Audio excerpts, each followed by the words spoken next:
পুষ্পিতার ধ্যান কাটে, দু কাঁধ চলকে উঠে ঢেউয়ের মতো চটপট জানায়, কই কিছু না তো। কিছু না হলে ভেতরে এসো। তীব্র সোজাসাপটা কথায় মেয়েটা ভড়কে গেল কিছু, চোখ বড় বড় করে বলল, ভেতরে কেন? কেন মানে? আমি বলছি তাই। পুষ্পিতার মাথাটা গরম হলো অমনি। ঠান্ডা মেয়েটা সহজে রাগে না, কিন্তু আজ মনে হলো তালুতে কেউ কেরোসিন ঢেলে আগুন জ্বালিয়ে দিয়েছে। আচ্ছা, খারাপ লোক তো। তনুজার সাথে ইটিস পিটিস শুরু করে তাকে ঘরে ঢাকা হচ্ছে কেন? যাবে না পুষ্পিতা। স্যার বলে কি মাথা কিনে নিয়েছে? মেয়েটা চেষ্টা চালালো গাঢ় হয়ে দাঁড়িয়ে থাকার, বিধিভাম পেলো ভাতে এক টান মেরে আস্ত শরীরটাকে ভেতরে নিয়ে গেল তীব্র। কর্মে তার ভীষণ অধিকার বোধ। পুষ্পিতা হতভম্ব হয়, পাল্টা হকচকায় দরজা বন্ধ হতেই। ফেলফেলে বিস্ময় নিয়ে বলল, আমি আমি তীব্র বলার সময় দিল না, মুখের উপর বলল, আমার রুমটা এলোমেলো হয়ে আছে, গুছিয়ে ফেলো, যাও। পুষ্পিতার হতচেতন নয়নজোড়া কপালে ঠেকে, যে কণ্ঠে অবিশ্বাস নিয়ে শুধায়। আমি তীব্র ভ্রু কুচকালো। তো আর কে গোছাবে? যে কাজ পরে করতে হবে সেটা আজ থেকেই শুরু করো, যাও। পুষ্পিতা আরেক দফা হোঁচট খেলো। পরে করতে হবে মানেটা কি? স্যার কিসব বলছেন? মেয়েটা ভেতর ভেতর প্রতিবাদী হওয়ার প্রয়াস খাটালো। রেগেমেগে বলতে চাইলো কড়া গলায়, আমি পারবো না। আপনার ঘর গোছাতে তনুজাকে নিয়ে আসুন, প্রেম করবেন ওর সাথে, আর কাজ করে দিব আমি। কেন? কিন্তু হলো না। তীব্রর প্রতি ভালোবাসায় চুইয়ে পড়া মন, তার বিলাতি চোখ জোড়ার আকর্ষণ পুষ্পিতার মাথা নুইয়ে রাখে। মেয়েটা চুপচাপ ঘাড় কাত করলো। প্রতিবাদ তো দূর, উল্টে নরম কণ্ঠে প্রশ্ন করলো, আপনার ঘরটা যেন কোন দিকে? তীব্র একটা হাত লম্বা করে দেখালো। পুষ্পিতা চোখের কোণা দিয়ে তাকে দেখতে চেয়েও দেখলো না। চিবুকটা গলায় ঢুকিয়ে চুপচাপ চলে গেল। তীব্র মুহূর্তে তার পিছু নেয়। দরজায় এসেই আটকে উঠল মেয়েটা। ঘরের দশা লন্ডভন্ড, টেবিল উল্টে আছে, ফল ঝুড়ি সহ কাচের জগ গ্লাস ভেঙে চুরে পুরো ফ্লোর জুড়ে ছড়িয়ে। পুষ্পিতা আর্তনাদ করলো মৃদু গলায়। এই কি? হতবাক হয়ে তীব্রর দিকে চাইল ফিরে, অথচ যার জন্যে ঘরের এই দশা তার মাঝে হেলদোল দেখা গেল না। বুক চিতিয়ে দাঁড়ানো মানুষটা উল্টে প্রশ্ন করলো, দেখেছো কি অবস্থা? যাও যাও, একটু পরিষ্কার করে দাও। পুষ্পিতা আশ্চর্য না হয়ে পারছে না। কিভাবে কথা বলছে দেখো, যেন তার ঘরের বউ। হুম, বউ তো করবে সেই তনুজাকেই। তাহলে ওর সাথে এত অধিকার কিসের? যখন তখন হাত ধরে টানবে, ঘর গোছাতে বলবে। নেহাত সে মুখের উপর কিছু বলতে পারে না। অন্য কেউ হলে? পুষ্পিতার ভাবনার মধ্যেই মাথার মধ্যে একটা প্রশ্ন ছিটকে এলো। মুখের উপর বলতে পারলেও কি বলতি? যার প্রেমে মনে মনে নাকানি চোবানি খাচ্ছিস, তাকে মানা করা এত সোজা? পুষ্পিতা নিজের কাছে নিজেই থতমত খেলো। সত্যি তো, স্যার যাকেও ভালোবাসে তাকে না বলতে পারবে কখনো? পুষ্পিতার নজর পাল্টে গেল দুঃখে। স্যার এখন তনুজার হলে কি হবে? ওর ভালোবাসা তো আর কমে যায়নি। সুন্দর সেই চাহনি দুটো তীব্র সরাসরি দেখলো। কিছু বুঝলো কিনা জানা নেই, তাগাদা দিল। কি হলো, এখনো দাঁড়িয়ে আছো? শুরু করবে কখন? তারপর হাত উল্টে ঘড়ি দেখলো একবার। মেয়েটা মনে মনে ভেঙচি কাটে, শুধায় কোমরা মুখে, ঝাড়ু কোথায়? রান্নাঘরে। পুষ্পিতা চলে যায় সেদিকে। রান্নাঘরের দরজার পেছনে ফুল ঝাড়ু রাখা। পুষ্পিতা হাতে তুলে ফিরতেই চমকে উঠল একটু। তীব্র যে কখন এখানে এসে দাঁড়িয়েছে, ও ক্ষণিকের ধরফর করা বুকটা স্বস্তিতে ঢাকে। তীব্র কেমন ভাবে চেয়ে আছে, চাউনির দশা দুর্গেয়। পুষ্পিতা ভেতর ভেতর মরণ শ্বাস ফেললো। এমন করে তাকিয়ে তাকিয়ে স্যার ওর সর্বনাশটা করেছে। কি আছে এতে? প্রেম না অন্য কিছু? এত কি দেখে স্যার? আজকাল উনি একটু বেশি চেয়ে থাকছেন না? পুষ্পিতা মাথা নুইয়ে ঘরের পথে ফিরে আসতে নেয়। সেই আবার পেছন থেকে হাতটা টেনে ধরল তীব্র। মেয়েটা থমকালো, ঘুরে চাইল চকিতে। কথাবার্তা বিহীন হুট করে হাতটা টেনে কাছে আনলো তীব্র। ও প্রকোপে হাতে থেকে ঝাড়ুটা খসে পড়ল পুষ্পিতার। মেয়েটা ভরকে ওঠা নয়ন দুটো সেদিকে তাক করতেও পারে না। হঠাৎ মুঠোর মাঝে নরম কিছুর স্পর্শ, তড়িৎ ঘুরে চায়ও। তরতাজা একটা রজনীগন্ধা ফুল তীব্র গুজে দিয়েছে সেথায়। পুষ্পিতা হোঁচট খেলো, ভ্রুযুগল কপাল ছড়িয়ে উঠে গেল চূড়ায়। হা করার আগে তীব্র ভয়ানক কাণ্ড ঘটায় আরেকটা। সুগন্ধে মম করা আস্ত বেলি ফুলের মালা তার কবজিতে পেঁচিয়ে দেয়। পুষ্পিতার মস্তিষ্ক তখন রুদ্ধ, স্নায়ুপথ বন্ধ, অচল নিউরনের সমস্ত গতি। নিস্তব্ধ চোখে তীব্রর মুখের দিকে চেয়ে থাকলো শুধু। ছেলেটা ঠোঁট কামড়ে হাসে, ভ্রু উঁচিয়ে বলে, কি ভেবেছো তোমাকে দিয়ে কাজ করাবো? স্যার হওয়ার সুবাদে ফেসিলিটি নিচ্ছি। পুষ্পিতা হতভম্বতার তোপে হ্যাঁ না বলেনি। পল্লব ঝাপটা একবার ফুলটাকে দেখলো, আরেকবার কবজিতে বাঁধা সেই মালাটাকে। স্যার হঠাৎ এসব কেন দিলেন? তীব্রর মেলে রাখা হাতের মুঠোটা নিজেই বন্ধ করে দেয়। পুষ্পিতা তখন দ্বিধাদ্বন্দ্বের জোয়ারে গলা অবধি ভিজে। এত কৌতূহলের দাপাদাপি নিতে পারছে না, বলেই ফেললো মুখ ফসকে, ফুল ফুল কেন স্যার? কারণ আছে। পুষ্পিতার চোখে প্রশ্ন ছুটছে, থামার কোনো নামই নেই। তীব্র শার্টের বোতাম আচমকা ঘেঁষে এলো বুকের কাছে, কান বরাবর এসে ঠোঁট দুটো থামলো। সহসা মুঠোর মাঝে ধরে রাখা হাতটা থরথর করে উঠে পুষ্পিতার। ওষ্ঠাগত প্রাণে স্তম্ভ হওয়ার চেষ্টা চালায়। প্রখর রোদে তাণ্ডব চালানো সূর্যের চেয়েও উত্তপ্ত মানুষটার নিঃশ্বাস এসে ছুঁয়ে যায় সেখানে। খুব ফিসফিসিয়ে বলে, হ্যাপি 6 months to see তীব্র ও ভনিতাহীন। বিদ্যুৎ শক খেলে শরীর যেমন ঝাঁকুনি খায়, পুষ্পিতার অমনি হলো। স্তম্ভিত মেয়েটা চোখ বুজে নিল জোরে। বুকের গতি জোরালো। স্যারের সাথে ওর দেখা হওয়ার 6 মাস হয়ে গেছে, আর স্যার সেটা মনেও রেখেছেন। কিন্তু কেন? ও কি স্যারের বিশেষ কেউ? তীব্র ঠোঁট সরালো, তবে শরীর নয়। পুষ্পিতার তীর করা নেত্রপল্লব ছুঁয়ে দেওয়ার ইচ্ছাটা খুব করে মাথা তোলে আজ। ভীতু মেয়ে ওকে ভালোবাসে। নুহা তো কয়েকবার বলেছে এই কথা। তীব্রর বুকটা তৃপ্তিতে ভরে যায় ভাবতে, এমন প্রতিমার মতো একটা মুখ সে সারা জীবন দেখবে। তীব্রর অষ্টপুট আচমকা ভীষণ অভদ্র হতে চাইল। ভীতু মেয়ে তো ওকে ভালোবাসে, তাহলে আজ একটু ছুঁয়ে দিলে ক্ষতি হবে? মনের ইচ্ছেকে যদি প্রাধান্য দেয়া হয়, যদি ওই রক্ত যাবার মতো ঠোঁট দুটোকে তীব্র আজ নিজের করে নেয়, ভুল হবে সেটা? না, কিসের ভুল? ভালোবাসায় কোনো ভুল নেই। তীব্র বুক ভরে দম ফেললো, ঢোক গিলল বড় করে। উষ্ণ হাতটা পুষ্পিতার হাত ছেড়ে উঠে গেল গালে। মেয়েটার শক্ত ও খুঁটি বনেছে। তীব্রর ছোঁয়ায় দেহটা আরো শক্ত হয়ে গেল। ঠকঠক করা অধর যুগলের নৈকট্যে তীব্র যখনই আসতে নিল, ডোরবেলটা সশব্দে বেজে উঠল। অমনি সম্বিত ফিরল দুজনার। চট করে চোখ খুলল পুষ্পিতা। তেমনি শশকের ন্যায় ব্যস্তভাবে সরে গেল তীব্র। কি হতে যাচ্ছিল, কি হতে পারত? পুষ্পিতা বুঝেছে কিনা একবার জানার চেষ্টাতেও রইল না। অপ্রস্তুত ভাবটা ঢাকতে লম্বা পায়ে এগুলো দরজার দিকে। সামনের ঘরটায় এসে গাল ফুলিয়ে শ্বাস ফেলল তীব্র। চওড়া বক্ষে তখন এক আকাশ স্বস্তি। কি হতে যাচ্ছিল এতক্ষণ? ধ্যান জ্ঞান খুইয়ে আরেকটু হলে ভীতু মেয়েকে চুমু খেয়ে ফেলতো। মেয়েটা কি ভাবতো তাহলে? প্রেমে পড়ার পর তীব্র মেয়েদের ব্যাপারে গুগল ঘেটেছে, অনেকগুলো সিরিজ সিনেমা দেখেছে। সব মিলে যা বুঝেছে, মেয়েরা বিয়ের আগে এসব চুমুটুমু পছন্দ করে না। তার উপর সে যদি হয় ভীতু মেয়ের মতো। কিন্তু তীব্রর পৌরুষ হঠাৎ এমন নড়বড়ে হলো কি করে? ভীতু মেয়েকে কাছে পেয়ে রুফে ধরার ইচ্ছেটা এমন আচমকা মাথা তুলল কেন? মেয়েটা ওকে ভালোবাসে জানার পর থেকে অন্তপারে যে তোলপাড় শুরু, এত সহজে তা থামাবে না তীব্র। সদ্য তো ভালোবেসেছে, আগে অনুভূতিকে শরীর ভেজাক, মন ডুবুক প্রেমের তরে, তবেই না এক হওয়ার আসল শান্তি। যাক, ভাগ্যিস কেউ একজন এসেছে এখন। ঠিক সময় ডোরবেল বাজায়। এবারের মতো মরতে মরতেও বেঁচে ফিরল সে। তীব্র শার্ট ঠিকঠাক করলো। ফর্সা চেহারা তার চকচক করছে ঘামে। সেই সন্ধ্যাবেলা কলেজ থেকে ফিরেছে, অথচ এখন অবধি ফ্রেশ হতে পারেনি। নুহা যা একটা বিদ্যুৎ শক দিয়েছিল, একটুর জন্য তীব্র হার্ট অ্যাটাক হয়নি। ডোরবেল সেই সময় আরেকবার বাজলো। সাথে সাথে জোরে জোরে কাঠে বাড়ি দিয়ে বলল, দরজাটা খোল রে ভাই, এত দাঁড়িয়ে থাকলে তো হাঁটু থেকে পা খুলে যাবে। কণ্ঠ শুনে তীব্র বুঝে গেল ওপাশে কে। এগুলো ছিটকিনি নামিয়ে খুলল দরজা। মিরাজ, মুশফিক, আরমান আর নাহিদ এসেছে। 4টে পরিচিত মুখ তাকে দেখে একসাথে দাঁত মেলে হাসলো। তারপর চটপটে কদমে ঢুকলো ভিতরে। মুশফিক কিছু বলার জন্য হাঁ করেছিল, থমকে গেল হঠাৎ। কোনো একদিকে তার গোলাকার চোখ দেখে মিরাজও ফিরে চায়। স্তম্ভিত সে আর্তনাদ করলো সহসা। এ কি? এ আমি কি দেখছি? ভেতরের ঘর হতে বেরিয়ে এসেছে পুষ্পিতা। মেয়েটার শরীর লজ্জায় চৌচিত। তার উপর আরমান থেকে শুরু করে নাহিদ অব্দি হাঁ করে দেখছে। ও চোখের কোণা তুলে তীব্রকে খুঁজলো। মানুষটার হদিস পেল যখনই সে চোখের ইশারায় বেরিয়ে যেতে বুঝায়। পুষ্পিতা আনত। বাকিদের বিমূঢ় দৃষ্টির পাশ কাটিয়ে চুপচাপ চলে গেল বাসায়। কিন্তু বিস্ময়ে ওদের কমলো না। হতবাক হয়ে একজন আরেকজনকে দেখলো কিছুক্ষণ। আরমান বলল, আমি যা দেখলাম তোরাও কি তাই দেখলি?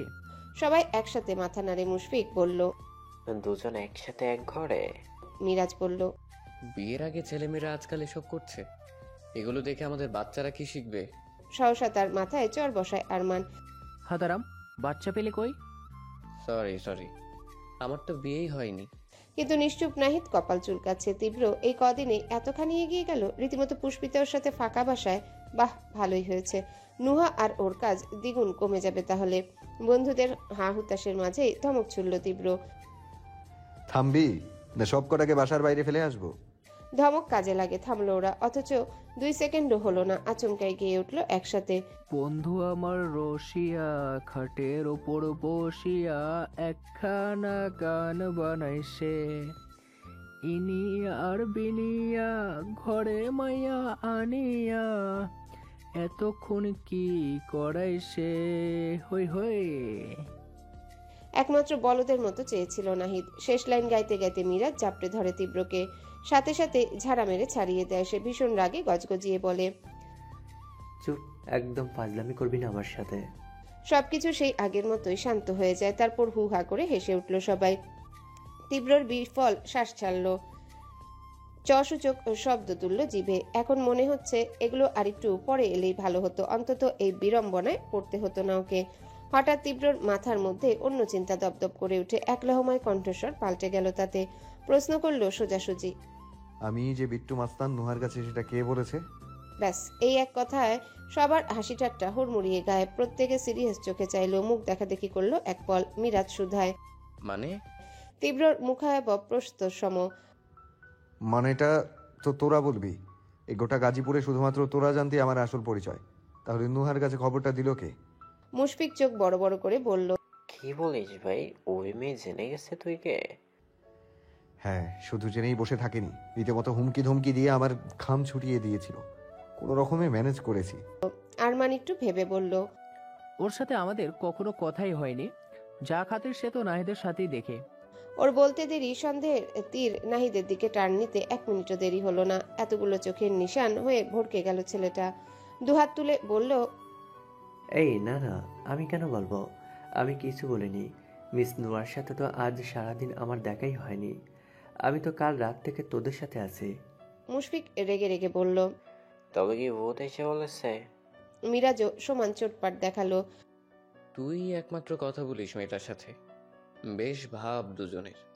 তুই ছাড়া কে বলবে? বোঝা আমাকে।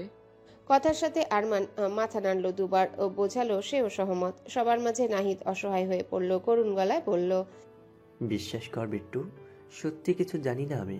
আমি কিচ্ছু বলিনি ওনাকে। প্লিজ তুই অন্তত আমাকে অবিশ্বাস করিস না। তীব্র নিম্নষ্ঠ দাঁত পিষছে তখন। মুশফিক আবার কিছু বলতে গেলে হাত তুলে থামালো, বলল আস্তে করে, ছাড়, এসবের মধ্যে নাহিদকে টানিস না, ও কিছু বলেনি। তুই এত শিওর কি করে হচ্ছিস? মিরাজও সায় মেলালো। হ্যাঁ সেই তো, ও কত ইনোসেন্ট জানিস না? পরিচয় লুকিয়ে রাখা ঠিক না, কাউকে ঠকানো উচিত না। এসব আলফাল যুক্তি ভেবে ভেবে দেখ, গিয়ে ঠিকই খবর পাচার করে গিয়েছে। নাহিদের কণ্ঠে উদ্বেগ। না না, আমি এমন করিনি। আর যত যাই হোক, বিট্টু তো তোদের মতো আমার বন্ধু ভাই। আমি ওর ক্ষতি কেন চাইব? আরমান বলে, তাহলে তুই বল, কে সে মেয়েটা জানিয়ে দিয়ে গেল? কার এত দায় পড়লো ওদের উপকার করার শুনে? নাহিদ উত্তর দিতে পারল না, দেবে কি করে? নির্ভেজাল জবাব শূন্য মানুষ কি আর বানিয়ে বলতে পারে?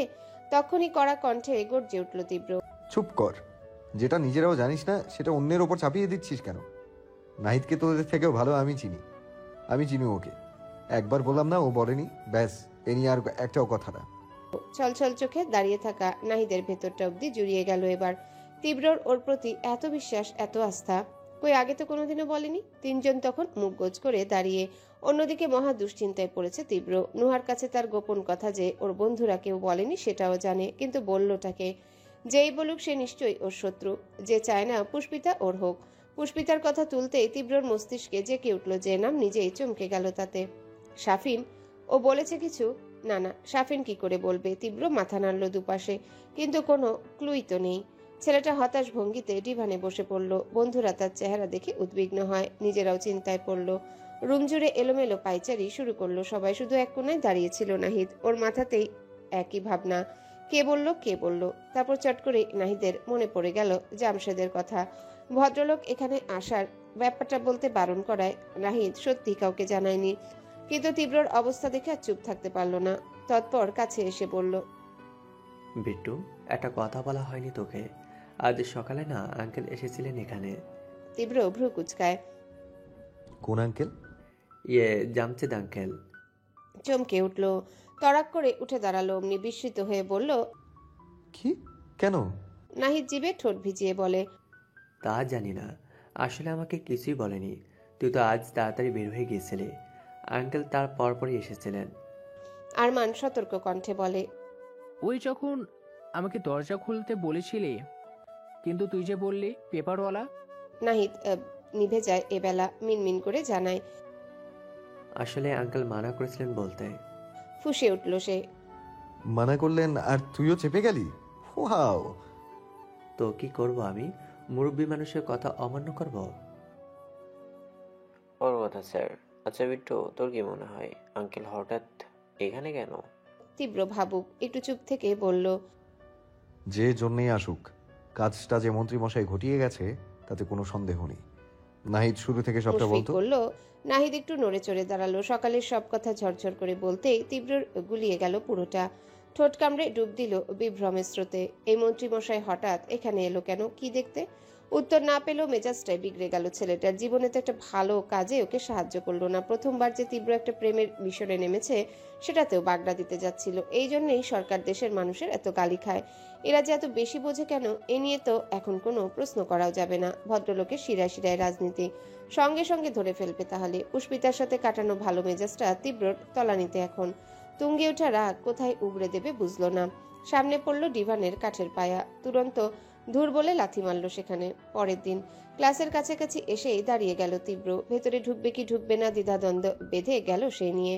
একদিকে যেতে ইচ্ছে করছে, পরপরই সেটা চাপা পড়ছে না যাওয়ার ইচ্ছেতে। যাওয়ার ইচ্ছে হেতু অবশ্যই পুষ্পিতা, কিন্তু আজকের একটা ভিন্ন কারণে প্রকাণ্ড দোটানায় থুবড়ে পড়েছে সে।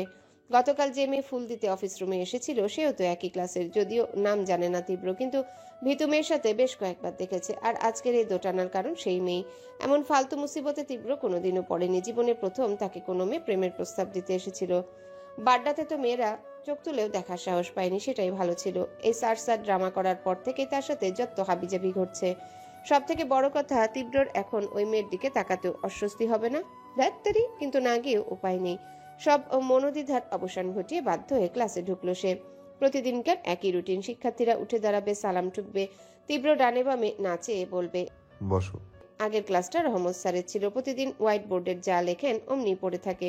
ভদ্রতা দেখাতে মুছেও যান না। তীব্রর মেজাজ এমনিতে খারাপ, এটা দেখে আরো বিগড়ে গেল। ইচ্ছে হলো বোর্ডটা মেরে রহমতের মুখ ভসকে দিতে। তীব্র একটা ছেলেকে বলে, মোছো এটা। ঝড়ের বেগে উঠে এলো সে। ডাস্টার তুলে বড় যত্ন নিয়ে মুছলো। তারপর গিয়ে পূর্বস্থানে বসলো আবার। তীব্র বইপত্রে ব্যস্ততা দেখায়। হঠাৎ এক ফাঁকে খেয়াল করলো ক্লাসে পুষ্পিতা নেই। অমনি নিভন্ত চাহনি সচেতন হলো তার। ভ্রু গুছিয়ে পুরো ক্লাসে চোখ বোলালো তীব্র। পুষ্পিতা কেন, সেই মেয়েও নেই। এরা কি আসেনি আজ? তীব্র আর একটু ঘুরিয়ে পেঁচিয়ে শুধালো। ক্লাস ফাঁকা লাগছে কেন? কারা আসেনি? মাঝের বেঞ্চ হতে একজন জানায়, তনুজা আর সুন্দর মেয়েটা আসেনি স্যার। ওই যে মাথায় এত বড় ঘুমটা দিয়ে রাখে না, সে। তীব্র যখন দেখলো একটা ছেলে বলেছে, সব জ্বলন্ত চোখে চাইলো তার দিকে। চাহনিতেই যেন ভস্ম হবে সে। কত বড় দুঃসাহস! তার ভীতু মেয়েকে তারই সামনে সুন্দর বলছে। তথাকথিত কারণে ঘুষি মেরে ছেলেটার মুখ ভোতা বানাতে তীব্র পারল না। তবে দাঁতের ফাঁকে রাগ চেপে বলল, মেয়েটার একটা নাম আছে, এরকম বিশেষণ দিয়ে কখনো কাউকে ডাকবে না। ইয়ে স্যার, সরি, আসলে নাম জানতাম না তো। না জানলে কথা বলবে না। মেয়েদের ব্যাপারে এত আগ্রহ ভালো কিছু নয়। It's a question of your character. একজন ফোরন কাটলো মাঝখানে। প্রশ্ন তোলার কিছুই নেই স্যার, আমরা সবাই জানি ওর চরিত্র এমনিতেই খারাপ। অমনি সমস্ত ক্লাসে হাসির রোল পড়ে গেল। হাসি তো নয়, তীব্র রাগের আগুনে এক চামচ ঘি। টেবিল থাপড়ে হুঙ্কার ছুড়ল সে। Shut up. স্বতঃস্ফূর্ত ক্লাসরুম তটস্থ হয় সহসা। তীব্র সব ক্রোধ গিয়ে বর্তালো ছেলে দুটির উপর। এই তোমরা দুজন স্ট্যান্ড আপ, স্ট্যান্ড আপ। এক ধমকে শশব্যস্ত উঠে দাঁড়ায় ওরা। তীব্র আদেশ করলো কড়া গলায়, যাও বাইরে গিয়ে কান ধরে দাঁড়িয়ে থাকো। স্যার আমরা কি? I said out from here. উচ্চধ্বনির বিপরীতে তাদের বলার কিছু নেই। স্যার যে হঠাৎ এত রেগে গেলেন কেন? মুখ গোছ করে হাঁটা ধরলো ওরা। বাইরে গিয়ে কান ধরে দাঁড়ালো। ক্লাসের বাকিরা তখন চুপচাপ পিঠ টান টান করে বসে। তীব্র নিজেকে শান্ত করার চেষ্টা করে। পড়ানোরও এক ফোঁটা ইচ্ছে নেই। কেমন যেন ভেতর থেকে হারিয়ে গেছে জোরটা। বইয়ের প্রতি পাতাতেও যেন প্রশ্ন লেখা আছে। ভিতু মেয়ে আসেনি কেন আজ? ছেলেটার ক্লাস শেষ করলো ছটফটিয়ে। এক মুহূর্ত দাঁড়ালো না, তারপর হনহন পায়ে রওনা করলো ও ফোরকানের কক্ষে। বহুদিন পর তাকে দোরগোড়ায় দেখে ভদ্রলোক আশ্চর্য হলেন খুব। ভাবটুকু ঢেকে গদগদ হয়ে বললেন, আরে তীব্র, এসো এসো, ভেতরে এসো। তীব্র ঢুকলো। ফোরকান চেয়ার দেখায়। বসো। কি ব্যাপার, হঠাৎ কি মনে করে? তীব্র বসেনি, সাথে সাথেই বলল, বসবো না স্যার, আমার এক্ষুনি বাসায় ফিরতে হবে, সেটাই বলতে এসেছি আপনাকে। ফোরকানের কপাল বেঁকে যায়। এক পল ঘড়ি দেখে বললেন, এখন ছুটি হতে তো আরো অনেক সময় বাকি। জানি, তবে আমার আর ক্লাস নেই, ভীষণ জরুরি, তাই বলছি। না হলে আপনি তো জানেন আমি পড়াশোনার ব্যাপারে কতটা স্ট্রিক্ট। এ যাত্রায় ফোরকান দমে এলেন। কথাটা সত্যি। ছেলেটা যে পড়ালেখার বিষয়ে কতটা সিরিয়াস তার থেকে ভালো কে জানে। হেসে বললেন, আচ্ছা, যাও তাহলে। Thank you sir. নুহা তৈরি হচ্ছে ভার্সিটির জন্য, অথচ মেজাজের অবস্থা বেশ চড়া। তার উপর আজ থেকে পরীক্ষা শুরু হবে, সময় 12টা কিন্তু আগে ভাগেই যাবেও। ভার্সিটির ওদিকটা রাস্তা সারাইয়ের কাজ চলছে, আজকাল জ্যাম পড়ে খুব। কোনোভাবে যদি পৌঁছাতে দেরি হয়ে যায়, বাড়িতে তো আর কাজ নেই, হলের সামনে গিয়ে বসে থাকবে না হয়। নুহা ফাইলপত্র কাল রাত্রে গুছিয়ে রেখেছিল, অথচ বের হতে হতে 10টা প্রায়। সব হাতে নিয়ে একবার বিছানার দিকে চাইলো ফিরে, বেঘরে ঘুমাচ্ছে পুষ্পিতা। দিন দুনিয়ার কোনো কিছুতে খেয়াল নেই। নুহা একবার ভাবলো ডাকবে ওকে, দৌড় আটকাতে হবে না, কিন্তু তন্দ্রিত পুষ্পিতার মলিন মুখখানায় পাল্টে নিল সিদ্ধান্ত। কাল সারা রাত মেয়েটা জেগেছিল, শুধু চিত হয়ে শুয়ে সিলিংটাকে এক ধ্যানে দেখেছে, এক ফোঁটা নড়েনি, কথা বলেনি, এটা সেটা বলে নুহাকে বিরক্ত করেনি। ঘুমন্ত মায়াবীর দিকে চেয়ে মুচকি হাসলো সে। মেয়েটা অহেতু কেমন উদাস উদাস থাকে, যদি জানতো ওর প্রেমে একজন মাস্তান আড়ালে আবডালে কি লঙ্কা কাণ্ডটাই না ঘটাচ্ছে। নুহার হাসি বাড়ল, মাথা নুইয়ে পুষ্পিতার কপালে চুমু দিল একটা। ওরা একই বয়সী, বড় হয়েছে একসাথে, কিন্তু পুষ্পিতাকে নুহার একটা বাচ্চা খরগোশ মনে হয়। মানুষের পায়ের ছাপ দেখলেও খরগোশ যেমন ঘুটিসুটি মেরে থাকে, পুষ্পিতাও অমন। নুহাই তো আগলে আগলে রেখেছে এতকাল। অবশ্য এবার থেকে ছুটি ওর, এই দায়িত্ব স্বেচ্ছায় অন্য একজন কাঁধে নিচ্ছে। নুহা আর ডাকলো না ওকে, চুপচাপ চাবি হাতে তুললো। ফাইল নিয়ে বাইরে এসে লক আটকানোর মাঝে অফিসের জন্য বেরিয়ে এলো নাহিদ। পাশ ফিরে নুহাকে দেখেই বলল, গুড মর্নিং। উৎফুল্ল চিত্ত তার। নুহার কানে কথাটা গেল, কিন্তু কোনো জবাব দিল না আজ। নাহিদ গলার জোর বাড়িয়ে বলল, মিস নুয়া, শুভ সকাল। এবারেও তার উত্তর এলো না। ছেলেটা কপাল গোছা এবার। বিস্ময়ে চোখ আকাশে উঠল যখন নুহা শব্দহীন পাশ কাটিয়ে নেমে গেল নিচে। বিভ্রমে এক চোট চুবানি খেলো নাহিদ। মিস নুহা ওর সাথে কথা বলল না কেন? কেন হঠাৎ কি হলো? নুহা ততক্ষণে সিঁড়ি নামছে, স্লিপারের জুতোটা মোজাইকের মেঝে টসটস করছে শব্দে। নাহিদ আর ভাবনা চিন্তা করলো না, ত্রস্ত পিছু নিল, তার পথে হাজারবার ডাকলো, মিস নুহা, এনিথিং রং? কিছু হয়েছে আপনার? নুহা শুনছেন? এতগুলো কথার পিঠে নুহার ফিরতি জবাব শূন্য। নাহিদের মাথাটা এবার গরম হয়ে গেল। লম্বা পায়ে এসেই পেছন হতে হাতটা টেনে ধরলো। নুহা থমকে দাঁড়ায়, তবে চমকায় না। একটাবার ঘুরে দেখলো না পিছনে, গম্ভীর গলায় বলল, হাত ছাড়ুন। নাহিদের সন্দেহ প্রগাঢ় হলো, এবার ঠিক বুঝেছে কিছু একটা হয়েছে এই মেয়ের, কিন্তু সে করেছেটা কি? হাত নাহিদ ছাড়লো না, তবে পেছন থেকে এক পা ফেলে পাশে এসে দাঁড়ালো। আপনি কি কোনো কারণে রেগে আছেন? নুহা নিরুত্তর। নাহিদ অধৈর্য হয়ে বলল, আহা, এমন করছেন কেন? সবটা খুলে না বললে আমি কি করে বুঝবো বলুন? নুহার কণ্ঠ থমথমে। কি বলবো? একটা গুন্ডার সাথে আমার বলার মতো কোনো কথা থাকতে পারে? তুরন্ত আকাশের থেকে ছিটকে পড়লো। নাহিদ হকচকিয়ে পড়ল। গুন্ডা? কি গুন্ডা? নুহারা শান্ত থাকা হলো না, গায়ের শক্তি দিয়ে এক ঝটকায় ছাড়িয়ে আনলো হাত। ফুঁসে উঠল বাঘিনীর মতো, ঢং করছেন? গুন্ডাকে আপনি জানেন না? লজ্জা করে না এত মিথ্যে বলতে? জিভটাও কাঁপে না মিস্টার নাহিদ? ওয়েট, আপনি নাহিদ তো? নাকি আপনারও আপনার বন্ধুর মতো কোনো সিক্রেট নাম আছে? নাহিদের বাঁকানো ভ্রু টান টান হয়ে যায়। মনে পড়লো গতকালকের কথা। বিট্টু তো বলেছিল নুহা সব জেনে গেছে। এই রে, মেয়েটা কি ভাবছে তাহলে? বিট্টু মাস্তানের বন্ধু বলে সেও মাস্তান? নুহা মনে মনে আহত হলো ওকে চুপ থাকতে দেখে। ঢ্যাঁড়সটা নিজের হয়ে একটা কোনো সাফাই গাইবে না? রেগে মেগে বলল, কি আসল জায়গায় ঘা পড়েছে তাই না? আমি কখনো শোবিজ ওয়ার্ল্ডের কাউকে দেখিনি। দেখার যে আক্ষেপ ছিল সেসবও মিটে গেছে এখন। কেন জানেন? নাহিদ বোকার মতো মাথা নাড়ল দুপাশে। এতেই নুহা চেতে গেল আরো। এ একদম নাটক করবেন না। কি ভেবেছেনটা কি? হ্যাঁ, এরকম বোকাশোকা একটা মুখ করে রাখলে, অবুঝ অবুঝ হাব ভাব করলেই আমি ভুলে যাব আপনার আসল পরিচয় কি? আপনি যে বিট্টু মাস্তানের বন্ধু সে কি আমি জানি না? সব জেনে গেছি আমি। সত্যি বেশি দিন চাপা রাখা যায় না, বুঝেছেন? মাস্তান কোথাকার। নাহিদের দুই চোখ কপালে উঠে যায়, উদ্বেগ নিয়ে বলল, এই না না, আমি মাস্তান নই। বিশ্বের যত গালি আছে সব দিন প্লিজ, কিন্তু যেটা আমি নই সেটা বলবেন না। নুহা ধমকে বলল, চুপ করুন। মাস্তানটাকে মাস্তান বলবে না তো কি বলবে মানুষ? ঢাকার পাড়ায় পাড়ায় মাস্তানি করে বেড়ায়, আর তাকে মাস্তান বললে খারাপ লাগে, তাই না? নাহিদ জিভ কেটে বলল, চিচে, যে কাজ আমার জীবনে করিনি সেই কাজের সার্টিফিকেট দিলে খারাপ তো লাগবেই। নুহা ফোঁস করে শ্বাস ফেললো, এবার ক্লান্ত কণ্ঠে বলল, দেখুন, আজ আমার পরীক্ষা। আপনার সাথে তর্ক করার সময় ইচ্ছে একটাও নেই। দয়া করে আপনি আপনার রাস্তা মাপুন। তা বললে কি করে হয়? আপনি না জেনে আমাকে বলছেন, সেটা ভাঙানো তো আমার দায়িত্ব।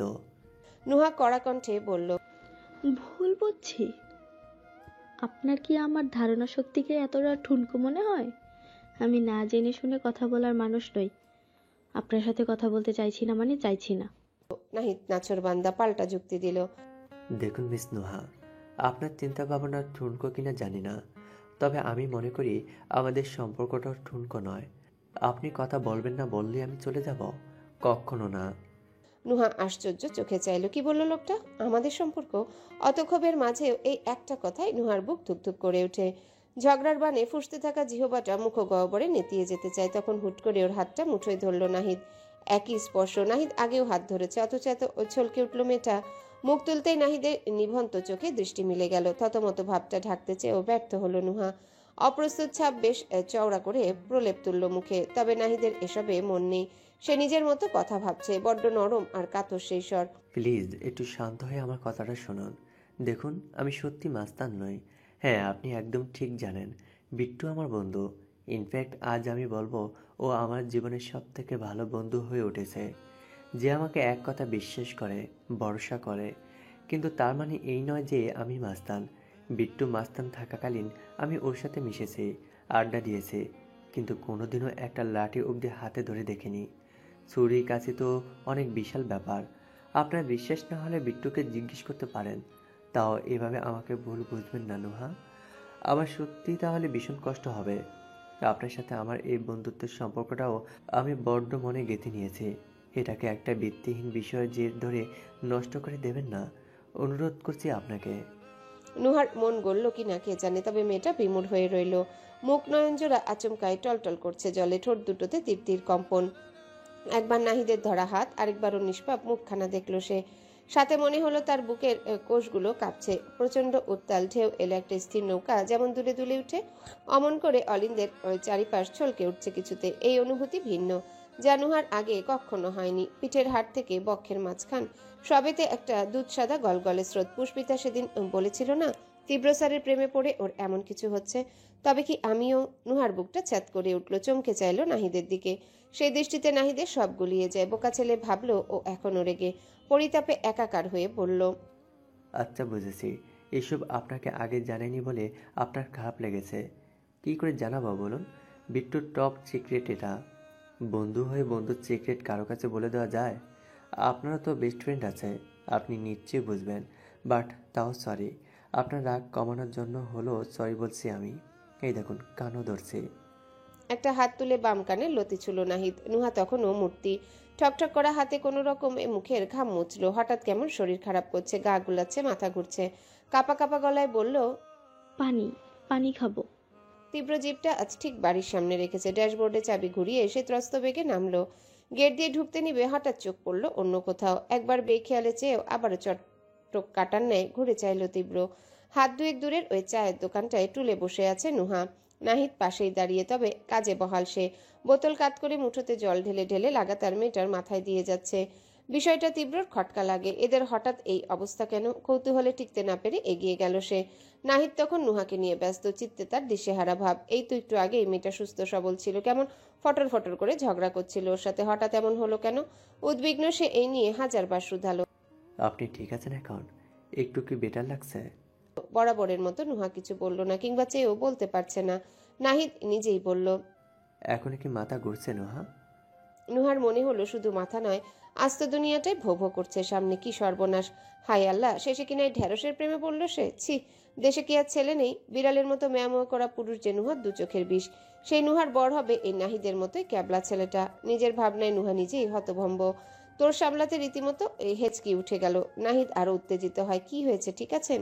এসব বলে বলে ফেনা মুখ তুলে মুখে। নুহা বাকরুদ্ধ হয়ে দেখে যায় শুধু, মনে মনে হা হুতাশে গলা ফাটিয়ে বলে, ইয়া আল্লাহ, এসব কি? ইয়া মাবুদ, মাটি ফাঁক করো। এখনো কিছু হলো না, অথচ আমি বিয়ে অবধি চলে গেছি। ছি। এর মধ্যে তীব্র পাশে এসে দাঁড়ালো। ভ্রু কুচকে দুজনকে দেখলো একবার, জিজ্ঞাসা করলো, কি হয়েছে? কোনো সমস্যা? অনুশোচনায় নুহার চিবুক তখন গলাতে। তবে নাহিদ হড়বড়িয়ে ওঠে। দেখ না, উনি হঠাৎ করে এত অসুস্থ হয়ে পড়েছেন, ঠিক করে কথা বলতে পারছেন না। কি করি বলতো? তীব্রর মাঝে একটু চিন্তা দেখা গেল। আগে হলে হতো না, কিন্তু কালকের ওই ঘটনার পর নুহাকে তার যথেষ্ট ভালো লাগছে। কপালে ভাঁজ ফেলে বলল, সে কি, হঠাৎ কি হলো তোমার?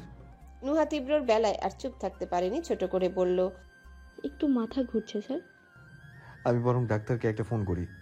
তীব্র ফোন বের করতে গেলে নুহা ত্রস্ত দাঁড়িয়ে যায়, শশব্যস্ত বলে, না না, তার দরকার নেই, সামান্য মাথা ঘোরা, ঠিক হয়ে যাবে, আপনি ভাববেন না স্যার। তীব্র সংশয়ী। Are you sure? জি। নুহা টেনে হিচড়ে ঠোঁটে হাসি আনলো, মাথা নাড়ল সে। নাহিদকে বলল, তুমি অফিস যাওনি এখনো? ছেলেটা যেন হুঁশে এসেছে, এক হাত জিহ্বা কেটে বলল, এ রে, আমার তো অফিসের কথা মনেই ছিল না। জীবনে প্রথম চাকরি করলে যা হয়, ইস, আজ আমার চাকরি থাকলে হলো। পরপরে চিন্তিত কণ্ঠে বলল, কিন্তু মিস নুহাকে এই অবস্থায় ফেলে কি করে যাব? ওনার আজ পরীক্ষা, অলরেডি 11:40 বাজে, মিস করলে তো এভরিথিং উইল বি লস্ট। এত ভালো একটা কথাতেও নুহা বিরক্ত হলো, আরেকদিকে মুখ ফিরিয়ে বিড়বিড় করলো, কি দরদ রে, আমার জন্য উনি অফিসে যেতে পারছে না। আমার ক্ষতি যা করার সে তো করেই ফেলেছিস রে বিয়াদব, এখন এসব আলগা পিরিতি দেখিয়ে কি হবেটা কি? তীব্র একটু ভেবে বলল, তাহলে বরং আমার গাড়ি নিয়ে যা, ওকে পৌঁছে দিয়ে নিজে অফিসে যাস। অবশ্য আজকের পরেও চাকরি থাকবে বলে মনে হচ্ছে না। নাহিদ ঠোঁট উল্টে মাথা চুলকালো, হুট করে দাঁত মেলে বলল, থাক, কিচ্ছু হবে না, আবার একটা খুঁজে নেব। তীব্র চাবি ওর হাতে দিয়ে ফিরতে নিল, হঠাৎ থেমে বলল, তোমার বন্ধু কোথায় নুহা? ভাবনায় বুধ ও নুহা নড়ে উঠল একটু। পুষ্পিতা ঘরেই তো।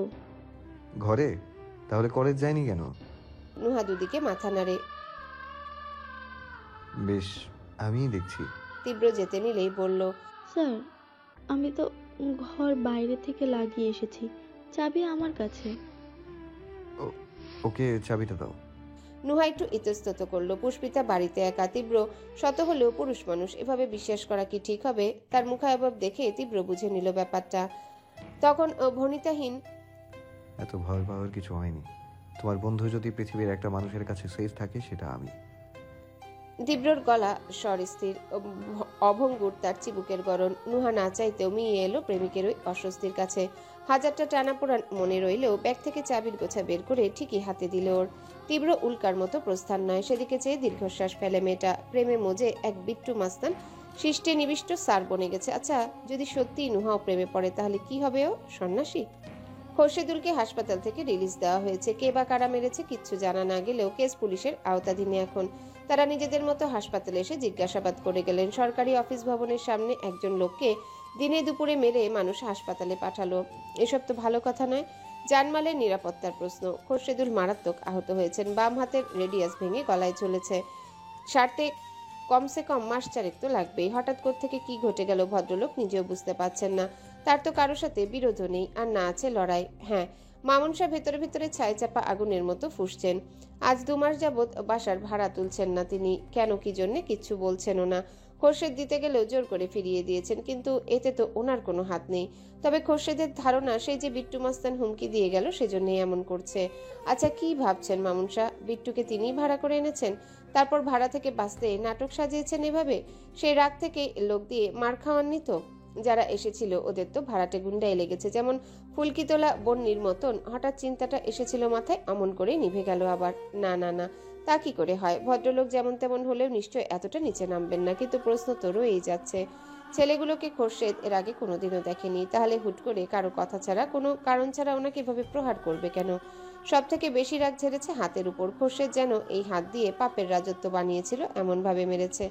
ভাগ্যিস সময় মতো ওখানে পুলিশের টহল এসেছিল, না হলে তো প্রহরিত খোরশেদ এক টুকরো পোড়া শ্বাস ফেলল। বিষণ্ণ চোখে চাইলেন গলায় ঝোলানো হাতের পানে। সালমা বেগমের এত কষ্ট হলো তাতে? পুষ্পিতা যাওয়ার পর থেকে এতদিন অবধি স্বামীর সঙ্গে তার নীরব দূরত্ব ছিল, প্রয়োজন ব্যতীত একটা বাড়তিও কথা বলতেন না। কিন্তু স্বামী তো ভালোবাসেন। খোরশেদের এই ব্যথিত চাহনি সালমার বুক মুচড়ে আনে। মাথায় হাত বুলিয়ে বলেন, চা খাবে? করে দেব? খোরশেদের ধ্যান ছুটে গেল, মাথা নাড়লেন উত্তরে। সালমা পাশে বসে বললেন, এত কি ভাবছো? হাত ভেঙেছে বলে কষ্ট হচ্ছে? হবে না? এই ভাঙা হাত নিয়ে এখন কাজ করব কিভাবে? 6 মাসের জন্য একরকম পঙ্গু হয়ে গেলাম। খোরশেদের প্রতি কথায় মনস্তাপ। সালমা বললেন, খোরশেদের মুখের আধার কাটল না, বিড়বিড় করলেন দুঃখ নিয়ে। কারো যে করলো এরকম? আমি তো কারোর কোনো ক্ষতি করিনি। সালমার মনে একটা নতুন সন্দেহের উদয় হয়েছিল। খোরশেদুল মন্ত্রণালয়ে চাকরিরত, ফাইল পাশের ছুতোয় ঘুষ নেয় প্রায়। ভদ্রমহিলার এসব ভালো লাগে না। আরেকজনের রক্ত পানি করা রোজগার এমন অর্থনৈতিকভাবে হাতাতে হবে কেন? তাছাড়া এসব ঘুষ টুস তো ইসলামেও হারাম। এই নিয়ে চাকরির পর থেকে সালমা হাজারবার বুঝিয়েছেন, আর প্রতিবার খোরশেদ সংসারের দায়িত্বের একটা বিশাল ফর্দ তার হাতে তুলে দিতেন। সালমার কেন যেন মনে হলো অমন কেউ কাজটা করেছে নাকি। হয়তো খোরশেদের অন্যায় আবদারে রেগে গিয়ে, কিন্তু প্রসঙ্গটা নিয়ে হাঁ করলেন না তিনি। মানুষটার এমনিতেই মন খারাপ, এসব বললে আরো কষ্ট পাবে। নীরবতার সুতো কেটে বললেন, তুমি বসো, আমি কিছু খাবার নিয়ে আসছি। এখন খাবো না, ভালো লাগছে না কিছু। তা বললে চলে, ওষুধের সময় হয়েছে, একটু বসো। সালমা রান্নাঘরের পথ ধরলেন। খোরশেদ তখন হতাশ চিত্তে শোবার ঘরের বিছানায় বসে। আচমকা কলিং বেল বাজলো। খাটের এই কোনায় বসলে সদর দরজাটা দেখা যায়। ওইভাবে চেয়েই রইলেন খোরশেদুল। ভর দুপুরে বেলা কে এলো এখন? গ্রামে তো তিনি খবর দিতে মানা করেছিলেন। আব্বা আম্মা বয়স্ক মানুষ, শুনলে কেঁদে কেটে অস্থির হয়ে থাকবে। খোরশেদ অপেক্ষায় রইলেন দরজা খোলার। উঠে যে ওই অবধি যাবেন, এক ফোঁটা শক্তি নেই শরীরে, সমস্ত হাড়মজ্জায় টনটনে ব্যথা। ফের কলিং বেল বাজতে রান্নাঘর থেকে হাঁক ছুড়লেন সালমা। রাহাত, দরজাটা খোলো। ছেলেটা ওয়াশরুমে ছিল, বেরিয়ে এলো ত্রস্ত গতিতে। অমন করে উড়ে গেল দরজায়। ভাগ্য ভালো একদম উপরে ছিটকিনি কেউ তোলেনি, না হলে তো হাতেই পেত না রাহাত। নিচের ছিটকিনিটা টেনে সরালো সে। দৌড় খুলে ওপাশের মুখটা দেখে স্তব্ধ হলো পরপর। অবাক হয়ে বলল, আপু। মিথিলা হাওয়ার বেগে এসে জাপটে ধরলো ওকে। হাউমাউ করে কেঁদে বলল, আমার ভাই, কেমন আছিস তুই? কতদিন পর দেখলাম আমার ভাই। মিথিলা কান্নাকাটি করে জড়িয়ে ধরায় থেমেছিল না। রাহাতের ফোলা মুখটা দুহাতে নিয়ে অসংখ্য চুমু খেলো।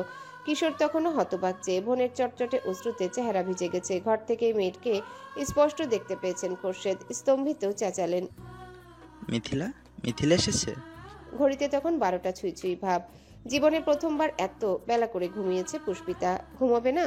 কাল সারা রাত তো তন্দ্রা ছিটে ফোটাও চোখে ছিল না। ইদানিং ওর সাথে প্রায় এমন হচ্ছে, রাতে ঘুম হয় না।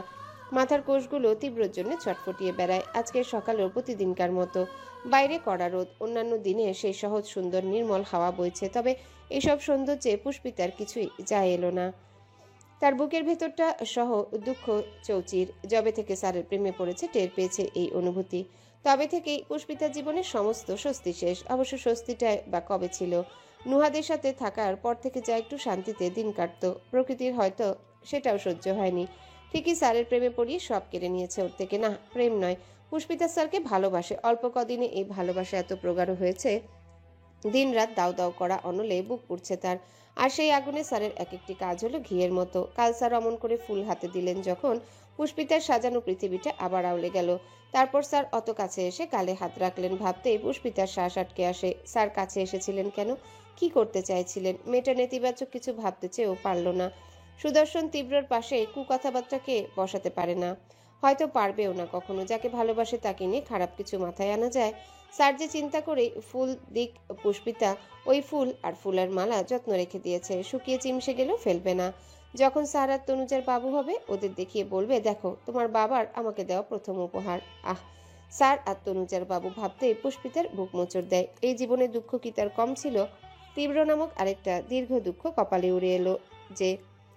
আচ্ছা, এই বিশ্ব ব্রহ্মাণ্ডে কি তীব্র স্যার ছাড়া দ্বিতীয় পুরুষ ছিলেন না? কেন তনুজার ওনাকেই ভালোবাসতে হলো? কেনই বা পুষ্পিতা স্যারকে ভালোবাসতে গেল? পুষ্পিতার এই যে দুনিয়া ক্ষয়ে যাওয়া অনুভূতি, বুকের মাঝে কষ্টের লম্বা কালো দাগ, এসব দূর হবে কি করে? এই যে আজ ও ইচ্ছে করে কলেজ গেল না, কেন যায়নি, সেসব কি কেউ জানবে কখনো? স্যারের সাথে তনুজার কাল সদ্য প্রেম শুরু হয়েছে। নিশ্চিত ক্লাসে আজ অনেক চোখাচোখি হবে। তনুজা স্যারের সাথে কথা বলার দেখার করার পারচুকাতে সেই তো ওকে টেনে নিবে সাথে। আজকে এসব সহ্য করার শক্তি পুষ্পিতার নেই। এমনিতেও তনুজা যখনই স্যারের কথা ভেবে লজ্জা লজ্জা ভাব করতো, ওর তো প্রতিবার হৃদয় ছিঁড়ে যায়। আর সেখানে ওদের এই নব্য নব্য প্রেম কিভাবে দেখবে মেয়েটা?